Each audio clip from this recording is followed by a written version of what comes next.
Daxili İşlər Nazirliyinin kibercinayətkarlıqla mübarizə baş idarəsi vətəndaşların şəkillərini təhqiramiz formada montaj edərək sosial şəbəkələrdə paylaşan və silinməsi müqabilində pul tələb edən daha bir nəfəri saxlayıb.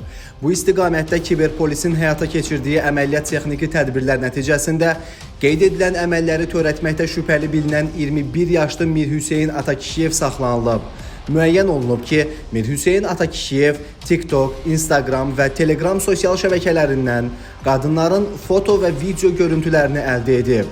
Daha sonra o, həmin görüntüləri süni intellekt proqramları vasitəsilə montaj edib, üzərinə təhqiramiz yazılar yazaraq, saxta hesablar vasitəsilə təkrar sosial şəbəkələrdə paylaşıb.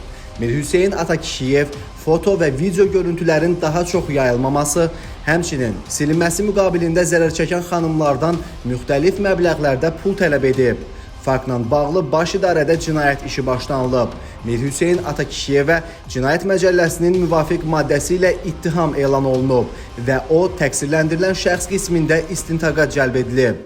Telegram, Instagram, TikTok sosial şəbəkələrindən xanımların şəkillərini götürüb əxlaqsız formada montaj edib silinməsi qarşılığında pul tələb edirdim. Saxlanılan şəxs barəsində məhkəmənin qərarı ilə həbs qəti imkan tədbiri seçilib. Bir daha bildiririk ki, süni intellekt texnologiyalarının sürətlə inkişaf etdiyi müasir dövrdə sosial şəbəkələrdə paylaşdığınız hər bir foto və video müxtəlif şəxslər tərəfindən dəyişdirilə, montaj edilə və sui-istifadə oluna bilər. Bu səbəbdən vətəndaşlara sosial şəbəkə hesablarında şəxsi foto və videolarını paylaşarkən son dərəcə diqqətli olmağı, şəxsi məlumatlarını və görüntülərini tanımadıqları şəxslərlə bölüşməməyi, şübhəli mesaj və təkliflərə inanmamağı tövsiyə edirik. Unutmayın ki, şəxsi məlumatların qorunması ilk növbədə hər kəsin öz məsuliyyətidir.